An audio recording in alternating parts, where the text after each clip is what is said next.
Dayal, Gauranga, unmute yourself. Unmute. Yes. Yeah. Nice. That was a mime kirtan. Jaya Radha Madhava Jaya Kunja Bihari Jaya Radha Madhava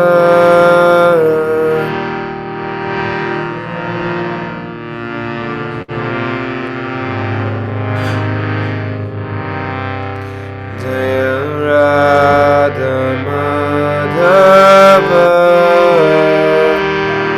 Jaya Kunja Bihari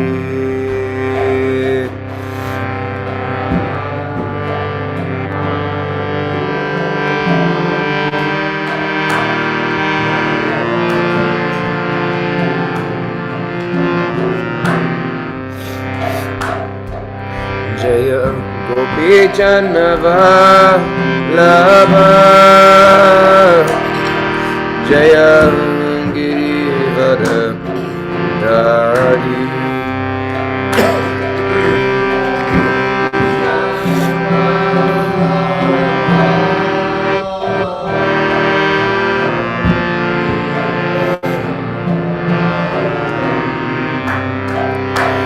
Jaya Gopi Janava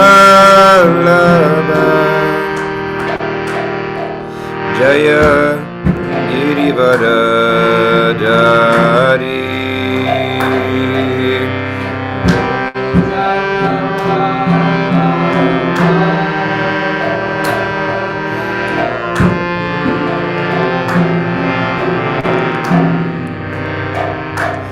Jaya Jashodanandana Jaya Braja Janaranjana Jaya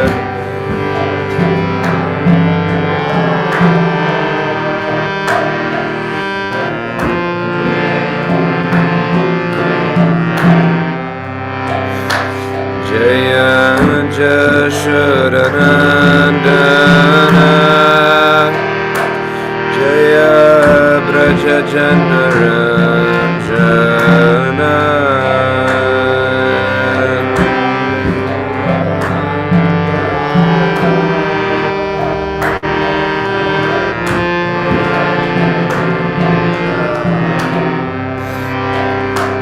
Jaya Jamuna Tiravanachari Jaya Kunja Bihari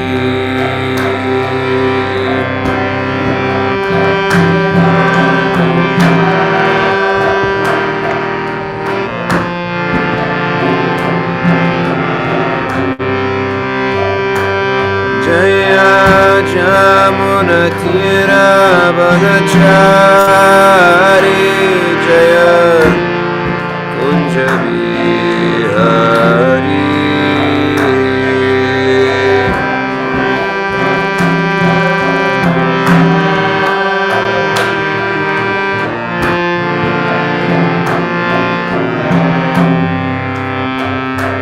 Hare Krishna Hare Krishna Krishna Krishna Hare Hare Hare Rama Hare Rama Rama Rama Hare Hare Hare Krishna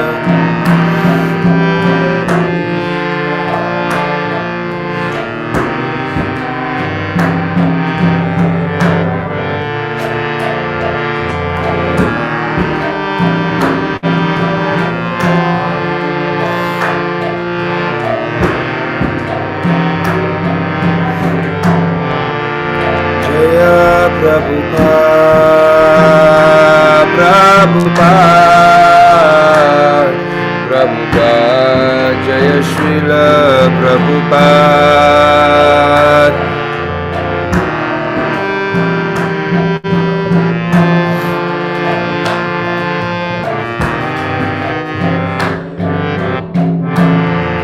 Jai Shri Prabhupada ki jai, Shri Shri Radha Madhava ki jai, Nitai Gaura Premanandi, Hari Hari Bol.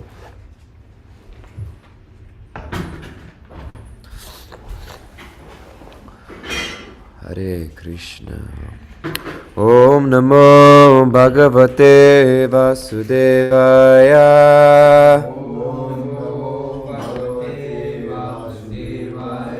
Om Namo Bhagavate Vasudevaya.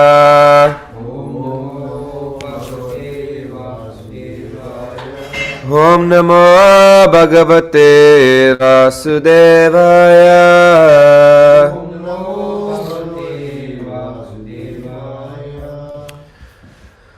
Hare Krishna. Thank you all for being here so much. Thank you for giving me the opportunity to discuss Srimad Bhagavatam with you. Ananda Biharji, could you post or remind me of our verses for today? It's 10, 14, 5, and 6. Okay, we started at 10. Thank you. So we're at the beginning of chapter 14. Govinda. Brahma's prayers to Lord Krishna, some of the most beautiful prayers of Srimad Bhagavatam. What were the verses? 5 and 6 or 4, 5, and 6? 5 and 6. Just 5 and 6. Okay.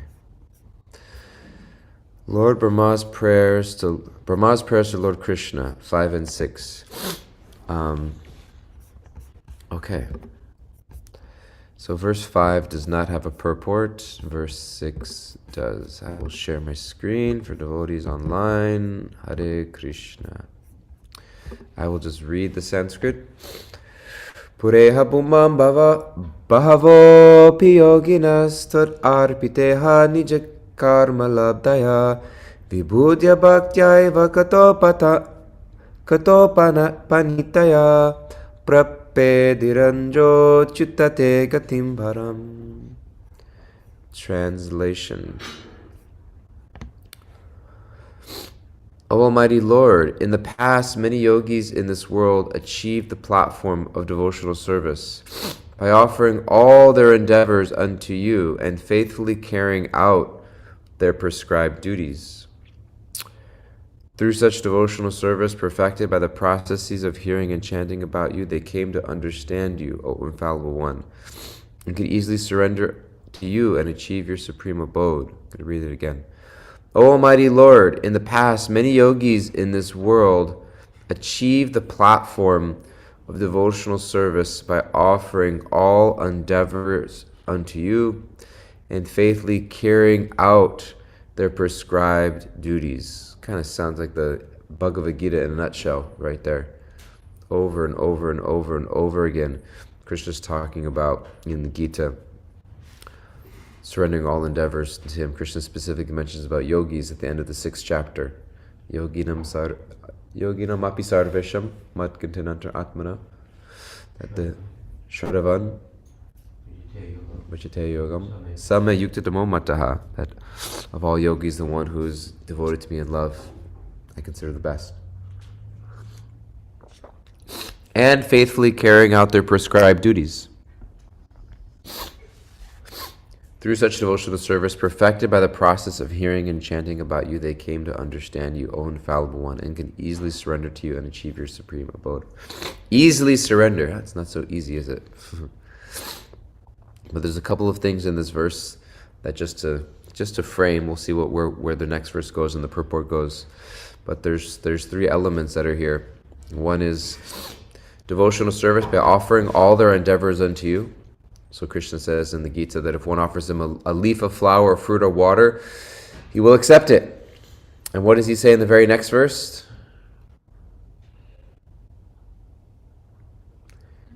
He says, even if you offer me a leaf of flower, fruit, or water with devotion, I'll accept it. So, okay, I got to find it. There was one time I was doing a college outreach with Gadadhar Pandit at Columbia University, and we would do cooking classes every week, and the programs would build there. week after week. And at a certain point, we had an apartment close by. We were sharing an apartment with a faculty member that we became really good friends with. And he had a one-bedroom apartment that he lived in, and then we shared the rent, and we would stay overnight and sleep in the living room like two, 3 nights a week. So we'd go for a cooking class on Tuesday. We'd cook all the prasad here at the Bhakti Center, and Yadanath Prabhu would lend us his car, and we'd drive up on Tuesday, and we'd do the cooking class. Then we'd stay the night at this apartment Tuesday night. And then Wednesday morning, we started these early meditation, like 6 a.m. or something meditation classes, which for students was like really early. Some of them hadn't even gone to bed yet. And they would do morning like japa and meditation with us, and we'd stay there all day Wednesday and have a Wednesday night program, etc. And one time in the early morning, somebody came, and we set up a little altar with a little Gopal deity. And there was somebody just brought a leaf. They just found a leaf somewhere on the way. And they said, in the Gita classes, Krishna said that if we offer him a leaf with devotion, he accepts it. So I just brought a leaf. It was really, really sweet. Those kids were really, really, really sweet. There was one time, sometimes it's so interesting. Sometimes you're interacting with people, and like they're self-proclaimed atheists, like self-proclaimed, like I don't believe in religion, I don't believe in a God, or but they find it interesting. They think devotees are nice or whatever, and we would we do the morning japa and meditation, and then we would serve them breakfast afterwards. And sometimes Ananga Sakya would come and make dosas for the students. And one time we would make oatmeal one morning, and we would go and offer it to Gopal, the little Gopal deity. And one of these students who's like self-proclaimed, like she likes everything but doesn't believe in a path or God, she was like, "Oh, are you sure? Is it not too hot for Krishna? Is that like, should we let it cool down a little bit?" It's just like, okay, you go on being an atheist, but you just go and keep worrying if Krishna's oatmeal is too hot. So Krishna says if one offers him a leaf, a flower, fruit, or water, he'll accept it. What does he say in the very next verse? So 926 he says, Patram pushvam phalam toyam, and 927 he says, Yat karoshi yadashnasi, yajuhashi dadasya, yatapasya shakuntya, tatkushvam madarpanam. Anand Vihar is either a very studious advanced devotee, or he's looking it up on his phone. Either one, I can't tell. Probably both are true. Both are true. But he says, whatever you do, whatever you offer, whatever you give away. So it's interesting. Krishna gives a formula. There's a process. Do this. His process. If you can't do that, just whatever you do, just keep throwing yourself at Krishna. In a lot of ways, it's like, they say, no plan of attack ever survives first contact with the enemy. Like in battle, you have your strategy, your plan, but then when you actually get into the game, it's like everything goes out the window, and it's just like, figure out how to get it done. And so in devotional life also, we've got all these plans, all these processes, and at the end of the day, it's like, what's the formula? Just throw yourself at Krishna. Just keep throwing yourself at Krishna. Refuse to stop throwing yourself at Krishna. The only thing that's ever at stake is your ego.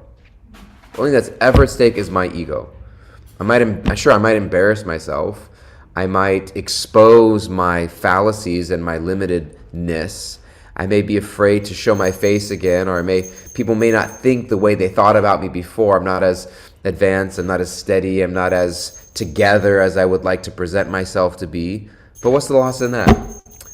Krishna's constantly inviting me back and constantly saying, like, however messy your life looks, however messy your marriage or not marriage, lack of marriage, or your family, or your addiction, or your rounds, or your principles, or struggling to follow principles, or whatever it is.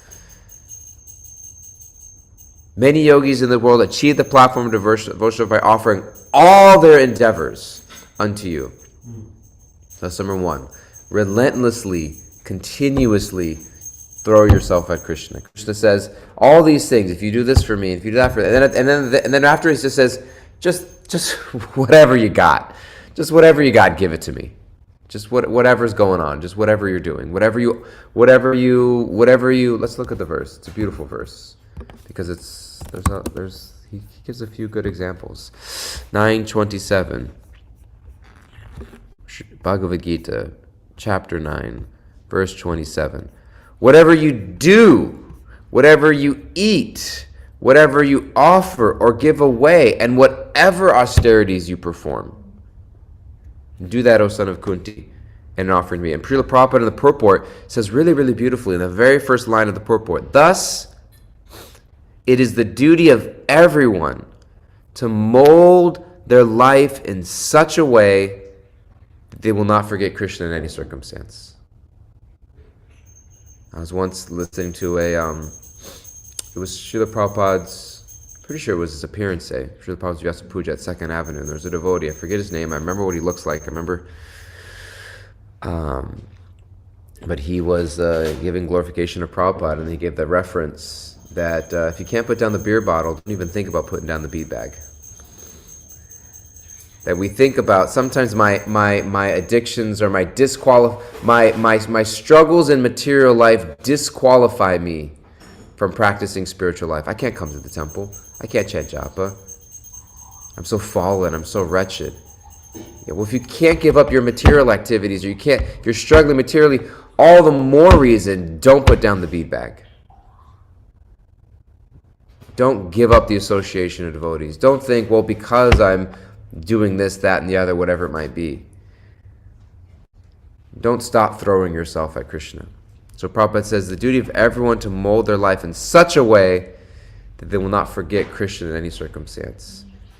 And that in some ways is sometimes the hallmark of a devotee, that even sometimes we don't judge one's devotional service based off of the externals of how life looks. Because somebody can be externally very paka. Everything looks great, right? But internally, there may or may not be a lot of devotion there. I don't know.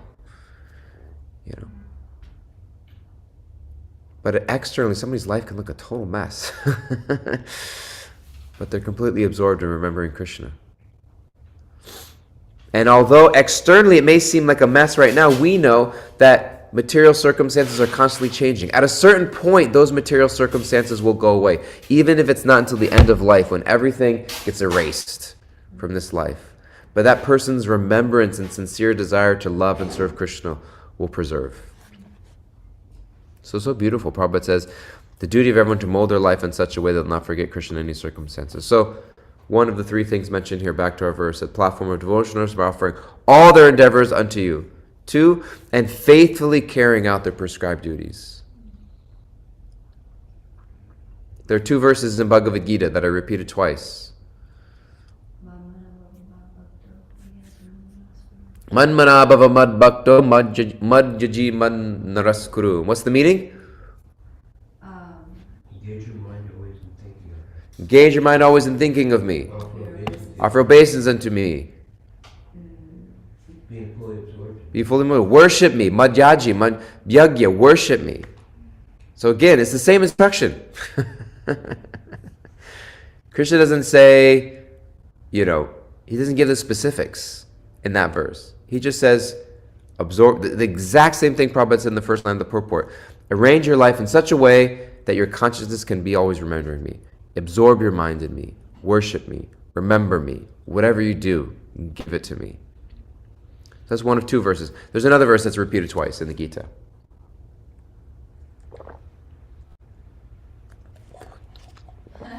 Anyone in the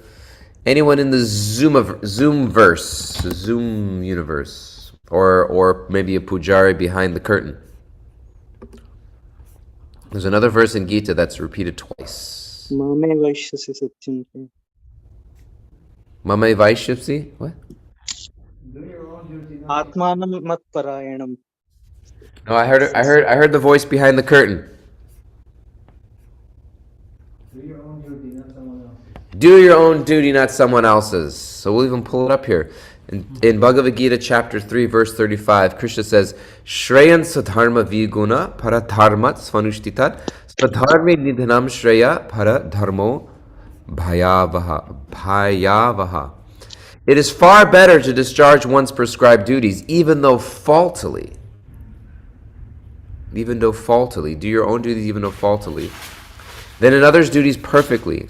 Destruction in the course of performing one's own duty is better than engaging in another's duty. And Krishna says, that's in the 3rd chapter, and Krishna repeats the very same verse again in the 18th chapter. And we'll look it up here just so we can get the reference. Let me just see if I can find it. Here it is in verse, 1847.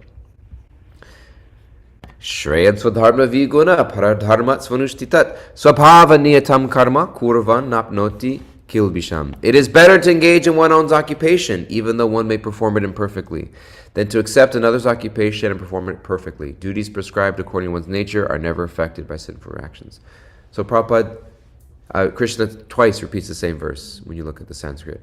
It is better to perform your own duty, better to follow the path that I've laid out for you, better to recognize the specific nature that you've been given and inherited in this life, and to integrate into spiritual life. Spiritual life for you in this life looks like this, and for somebody else it may look like this. And your particular nature is the vehicle which you've been given to purify your ego and to make your best offering. And don't try to make it look like somebody else's. So, can you explain the second line to that verse about sinful reactions?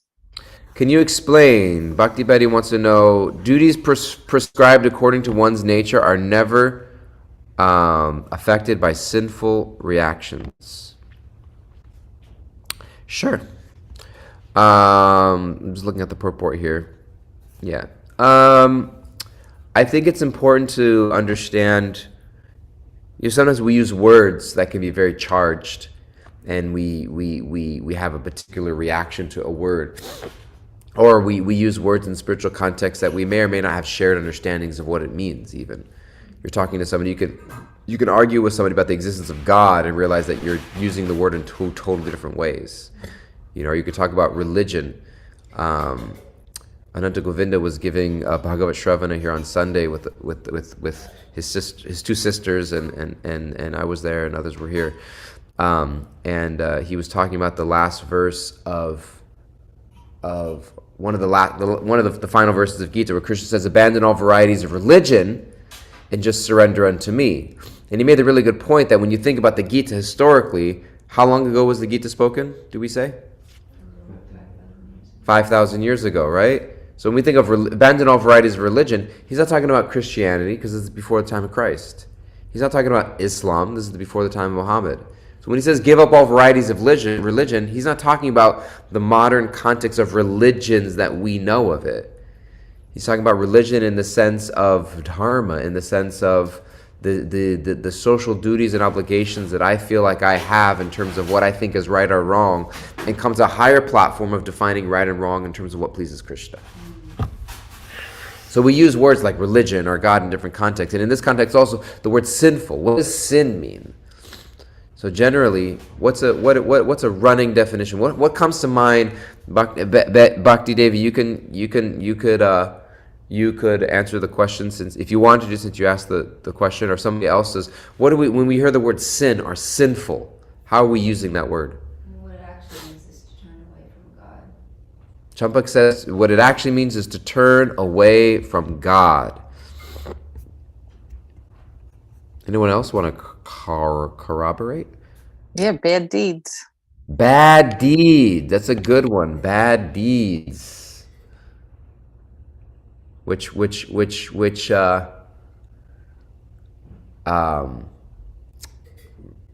kind of invokes further explanation. What's a bad deed? What does it mean for something to be bad? Bad because you intentionally know you shouldn't be doing it. You intentionally know you shouldn't be doing it.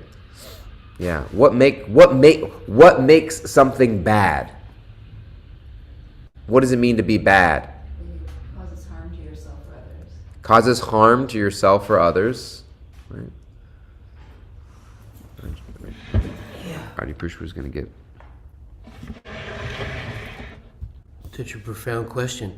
Both of these verses talk about prescribed duties.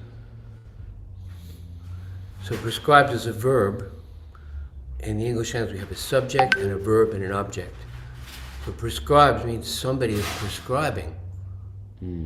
So you can say, I do what I feel like, I do what I'm comfortable with, or I do, it's recommended, approach a genuine spiritual master inquire submissively and render service by saying, what would you like me to do?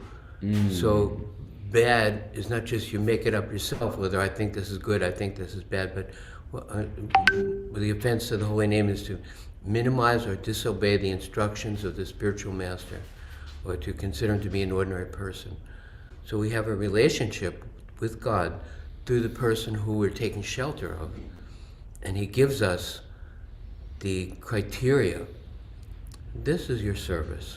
In the conversation between Krishna and Arjuna, Krishna says, fight for me.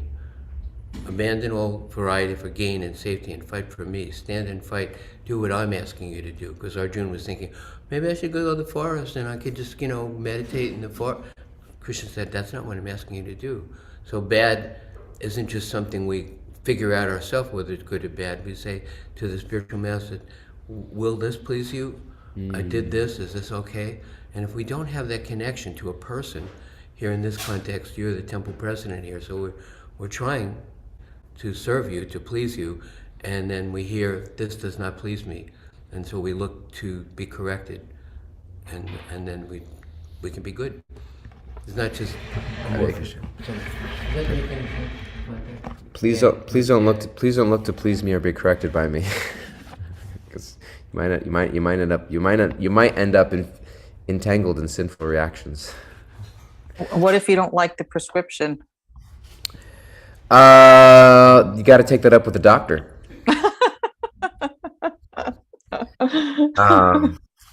What I really appreciate what you're saying, prescribed duty, Adi Purushku. It's really, really profound, the idea of the prescription. And it's interesting to look at the where the Gita begins and where the Gita ends. So first we'll just wrap up this idea of sin or sinful, and then we'll answer your question, Bhakti Devi, about the idea of sinful. One way that I've heard sinful, and I've looked up and tried to find some sort of etymological backing for this. I haven't found it online, but one way that I heard the word sin described is simply to refer to something that's off the mark, to miss the mark, And I've heard it used in as an old archery term. You have a target. There's a bullseye, something you're aiming for, and you shoot the arrow and you miss it. The distance, the gap between where your arrow ended and the target, that gap is the sin. There's a gap, there's a miss. You just miss the mark. And so for us as devotees, or for somebody who has a very particular aim in life, and it's interesting for us to look at, Krishna says in the Gita that there are different types of people that approach Krishna for different reasons. People looking for wealth, people looking for prosperity, people looking for you can look at wealth as prosperity, as comfort, as getting ahead. People looking for relief. People looking for some mitigation of my grief, of my suffering, of my pain and discomfort. People are looking for certain things. People who are just kind of curious. I'm just kind of interested. I'm just looking for some mental or intellectual stimulation. It seems kind of fun intellectually. Or people who are sincerely looking for the absolute truth. Like, I actually just want to know God. I want to know reality. I want to know truth. And Krishna says that they're all magnanimous souls. Krishna doesn't dig at any of them. Krishna doesn't say, oh, that person's wrong. Because anytime you're turning to Krishna for anything is wonderful and beautiful.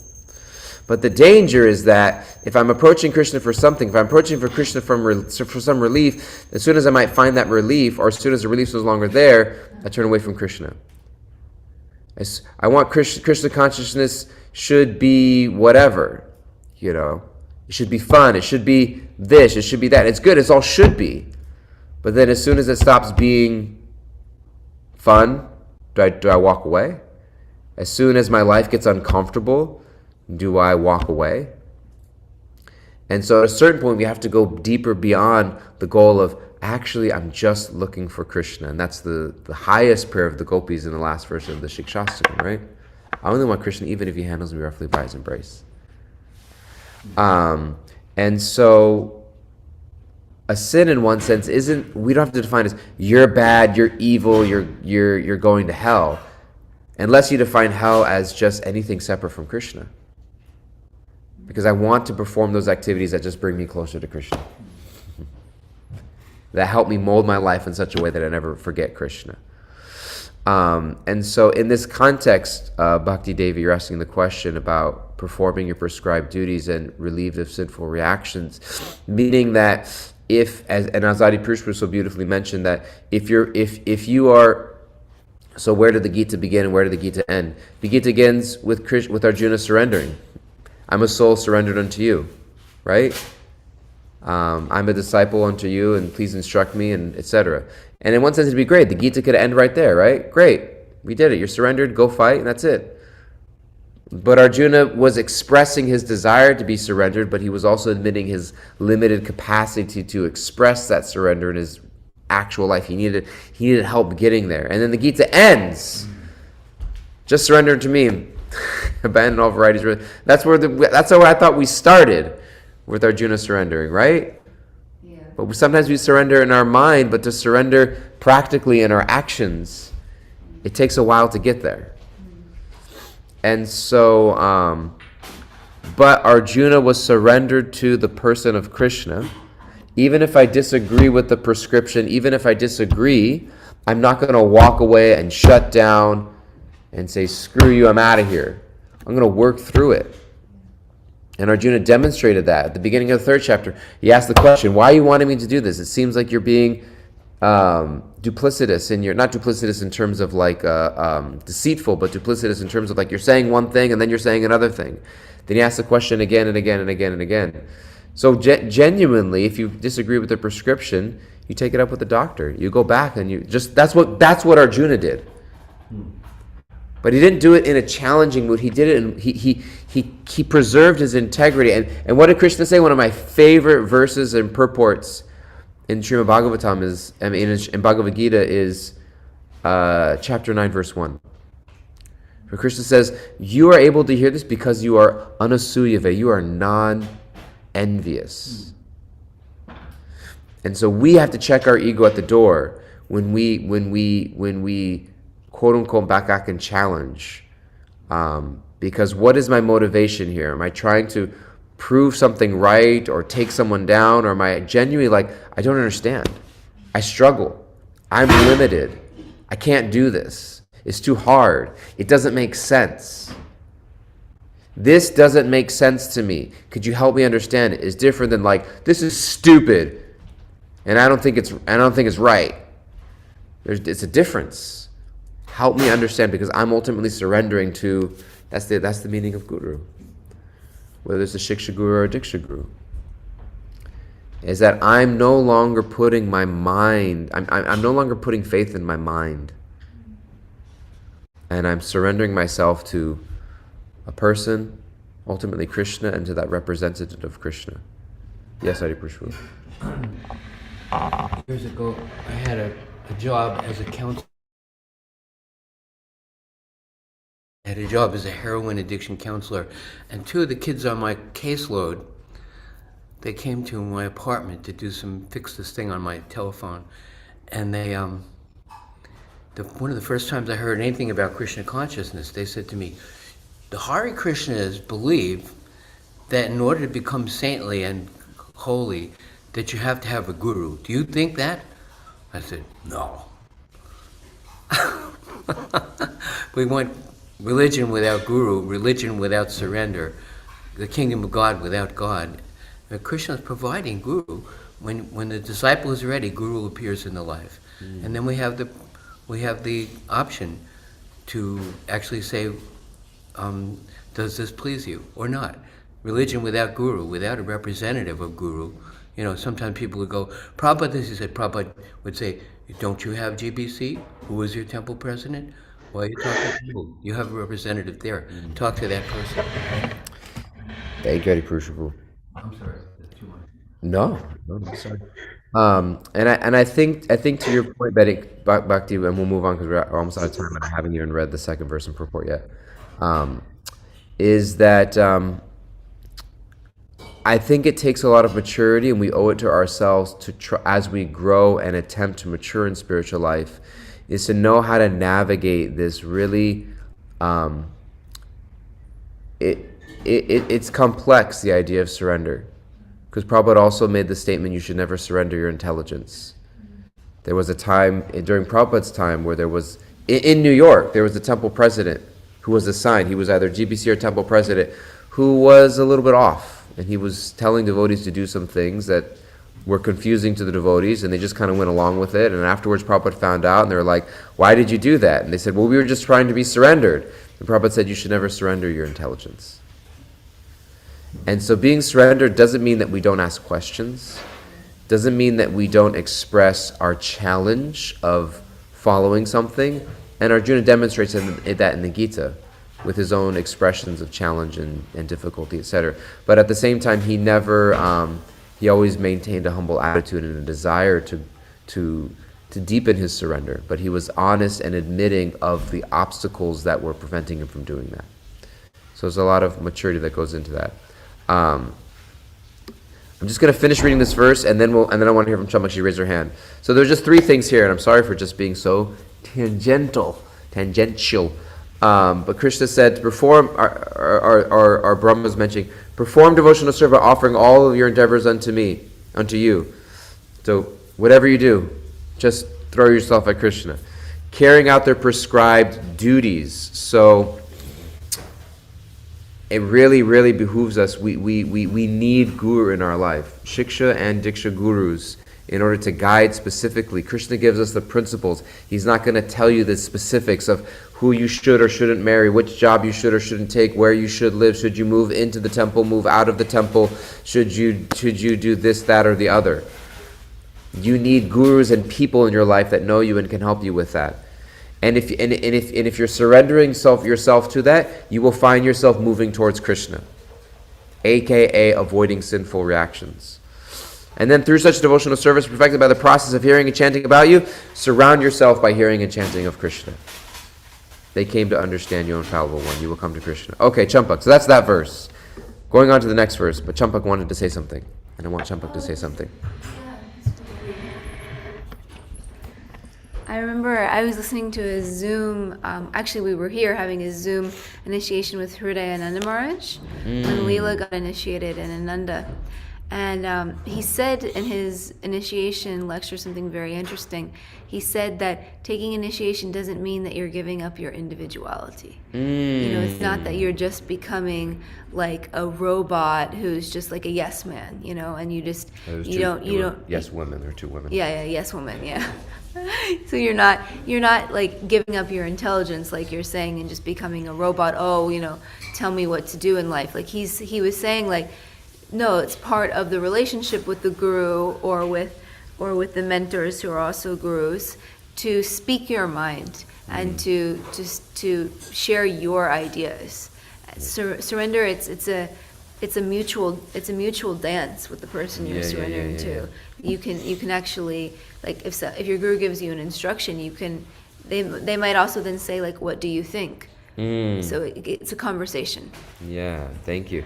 There was Mrisika Gopi and I were asking this question. We have sometimes these like conversation stimulators. You can have these like card decks, and you pull out a card and ask a question that stimulates a conversation. I think one of them was like, what kind of gifts do you like to receive? And it was pertinent because we both just had birthdays in November and Christmas is coming up.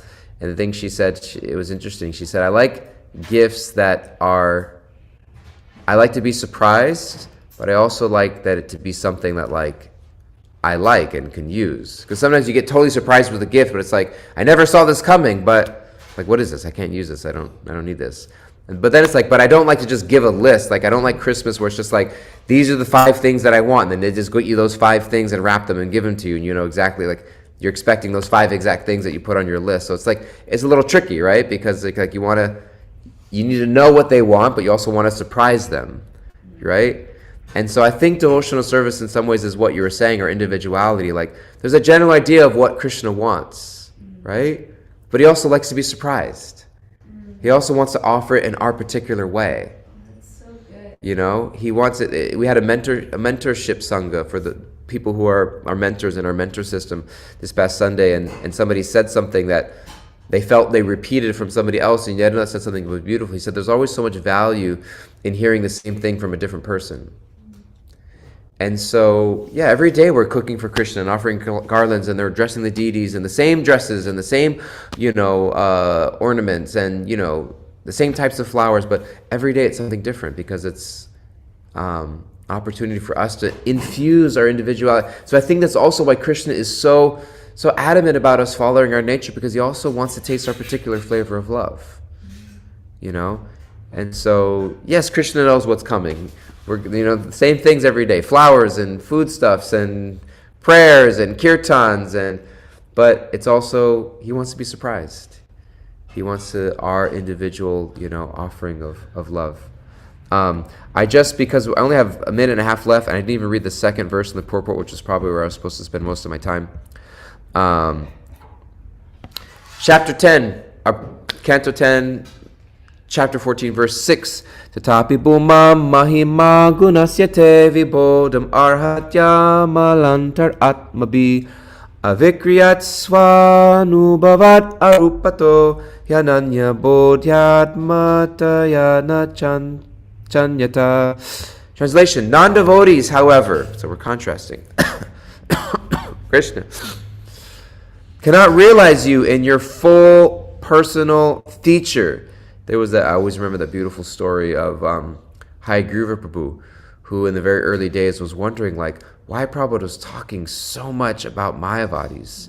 And they thought the Mayavadis were some family in India that wronged Prabhupada, or somebody that did what did the Mayavadis do to Prabhupada, and that he's talking about them so much and bashing them. And then he realized, oh my God, we're the Mayavadis. Prabhupada's talking to me, because there's that tendency in the heart, it's not so black and white. Devotees, non-devotees, bhaktas, karmis, Mayavadis, and theists. We all have that in the heart. When Krishna is speaking about the divine and demonic natures in this chapter, we both have the divine and demonic in our hearts. So when we hear non-devotees, we should think Krishna's speaking to the part of me that is resisting devotional service. We shouldn't be so judgmental to think the non-devotees, but all of us are distant from the platform of pure devotional service. We have some devotional service. It's not so black and white. Non-devotees, however, cannot realize you in your full personal feature.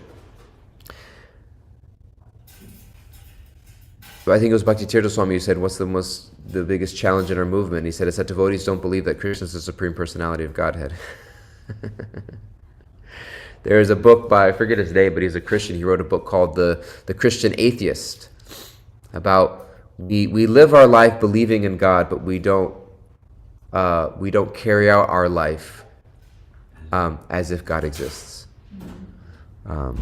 So we fail to realize Krishna in his personal feature. Nevertheless, it may be possible for us, to realize your expansion as the impersonal supreme by cultivating direct perception of the self within the heart. So getting to know Krishna in the heart. But they can do this only by purifying their mind and senses of all conceptions of material distinctions and all attachment to material sense object. Only in this way will your impersonal feature manifest itself to them. Purport: it is difficult for conditioned souls to understand all the transcendental features of the Supreme Lord, as confirmed in the first canto of Srimad Bhagavatam 1-11. Brahmati Paramatmati Bhagavan Iti Shabdyate. The transcendental existence of God is understood progressively as the impersonal effulgence, the localized supersoul in one's heart, and finally the Supreme Personality of Godhead existing in his eternal abode. Lord Krishna's transcendental existence is beyond the qualities of material nature. Thus here the Lord is referred to as agunasya, without material qualities, aguna. Even by practicing yoga or engaging in advanced philosophical speculation, one will find it very difficult to understand clearly the transcendental existence beyond the modes of individual nature, which is why Krishna says in Gita, Bhakti Amama Vijananti, that only by devotional service can we fully understand the mysteries of Krishna. Continuing the purport. And these processes are virtually useless for understanding the Lord's own unlimited transcendental qualities. Why? Because it's only by devotion can we actually fully know Krishna, which are far beyond the impersonal conception of spiritual existence. Only by the mercy of the pure devotees of the Lord, or by associating with the Lord himself, can one begin the process of realizing the personal feature of God.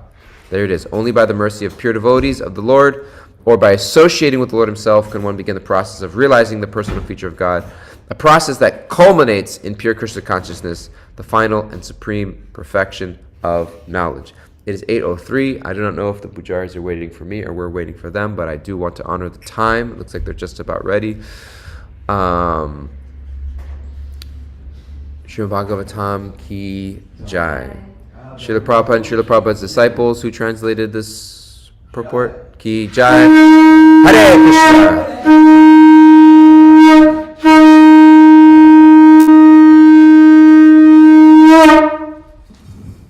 Dayal Gauranga Prabhu ki jai. Great class. Jai. Thank you, Hare Prabhu. Krishna.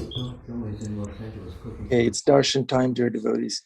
Dayal Gauranga, could you please put us on the donation box?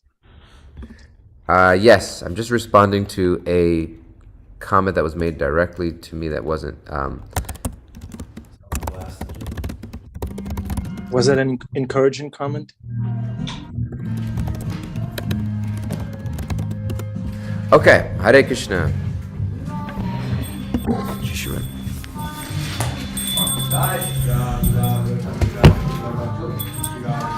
Jai Shri Ram.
Our spiritual master, which we contain through devotional service, bow down to his greatest feet. Hare Krishna. His grace, one can cross the ocean of material suffering and attain the mercy of Krishna. Okay. Takeaways. Rich Bhakti, how are you surprising Krishna today? By still being an idiot. Here's my takeaway today. I love this one. If you can't put down the beer bottle, down the bead bag. We're all clinching to some beer bottle or another, and we know it well. And in our bodily conception, none of us is perfect. None of us can be perfect. The more we strive for perfection on this platform, the more entangled and flawed we'll become. but whatever we manage to offer to Krishna, no matter how little or humble it may be, that is perfect. The more we can surrender, the more we can offer. Whatever we have, whatever we do, whatever we eat, the more perfect we'll become, little by little. Hare Krishna. Nice. Thank you, Rich. Thank you. Jamuna Jaya. Hare Krishna. I'm going to surprise Krishna by dressing up as a clown, as I tend to do on Tuesdays for children in hospitals. So I think he's always a bit surprised by that. But what I really loved about the class is when Dayal said, about what guru is to put down the thoughts of your own mind and surrender to guru, to know that your own mind is, our Shama once said years ago, that thing that I always remember, you can't always believe everything you think, and to put that down and to say that there is something higher, there is something that can help me guide my life, and that is guru. And I really loved his description of like, put down your mind and take up the guru. So I really like that a lot. Hare Krishna. Nice. Thank you, Jamuna Jaya. Very nice one-liners. You can always trust what you're thinking. Great. That's a good one. Adipusha Babu. You have to unmute yourself. You can hear me? Yeah. But see, you're in the elevator. Yeah, just a second. The door's going to open. 1 second. Okay. Yeah. And anybody remember a comedian, Bob Hope? Ever hear of him? No, not me. Anyway, Bob Hope, he's a comedian. When he was dying, his wife said, "Bob, where do you want to be buried?" He said, "Surprise me." Anyway, it's nice to be surprised. He made that point that you want to make something nice for Krishna. But yeah. Oh, I can't remember what I was going to tell you. Yeah, I'll talk to you again later. We're just a little bit distracted here. Okay. Thank you, Adipusha Prabhu.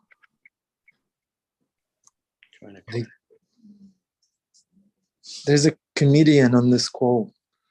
Bhima Prabhu, would you like to say something?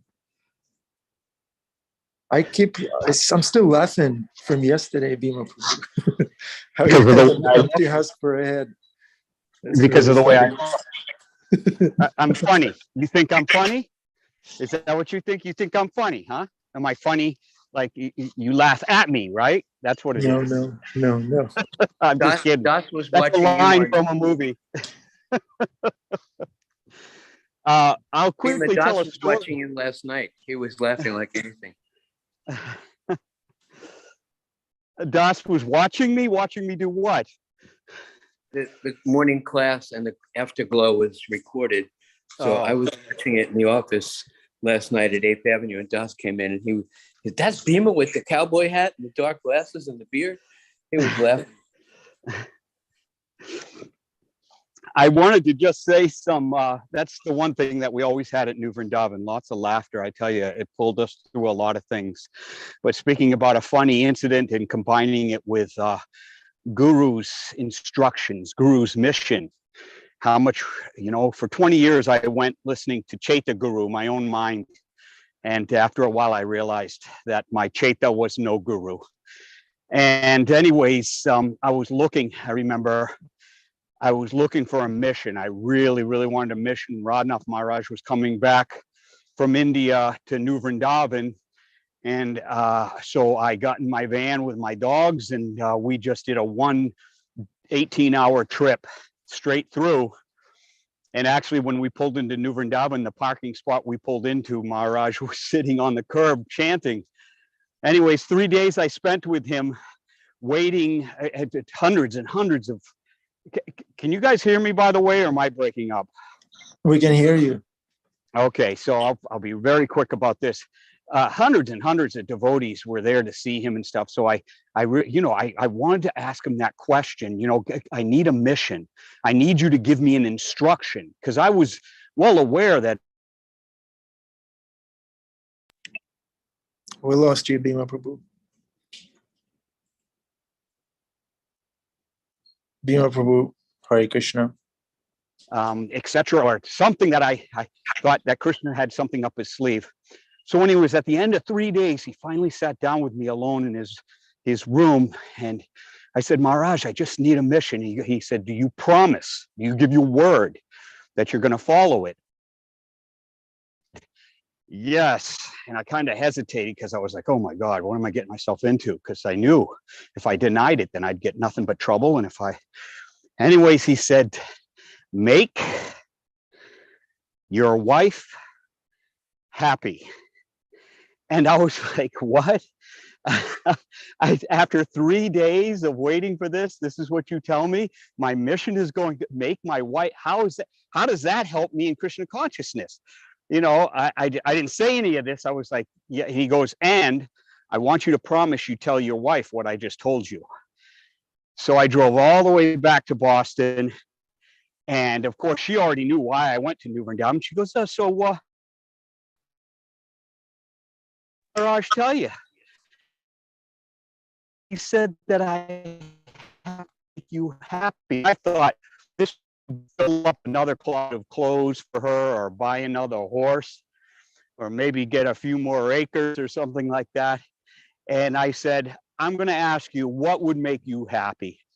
And she said, if you would be more like Radhanath Maharaj. So that was something else. I did not understand the instruction of the spiritual master. And then when I brought it back to the last person I thought would tell me to do something Krishna conscious, she tells me, what would make me happy is if you were more like Radhanath Maharaj. And then she turned on her, how do I come back on this? And I said, well, that means I have to write, but you still have to pay the bills. So that's where I'm at now. This is a true story. Scout's honor. You can renounce me, but you still have bills to pay. So we can never. We have to understand that Krishna has a great sense of humor. Your guru has a great sense of humor. He's, even if something is going to be you just don't understand what he has in store for you, the instruction he's given you is confusing or whatever, somehow Krishna will make you understand in the end what it all means, how it will help you in your Krishna consciousness. So that's just, and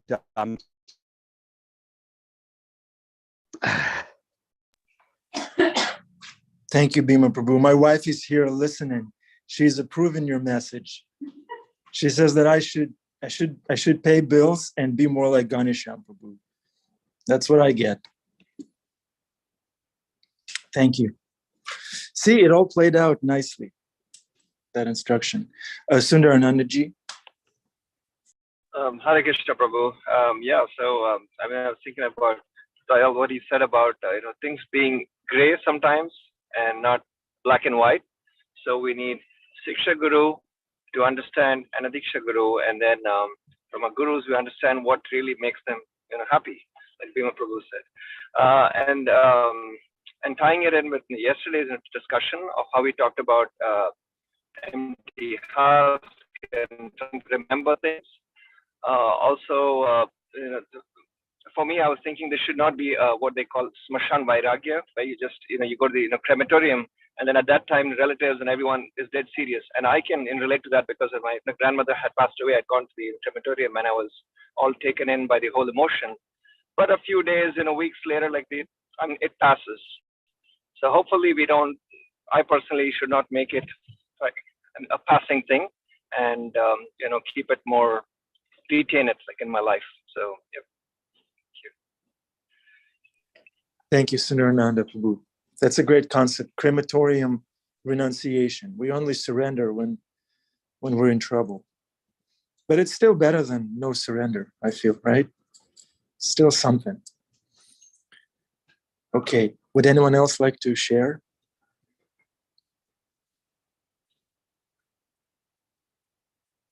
Adipusha Prabhu, you're driving.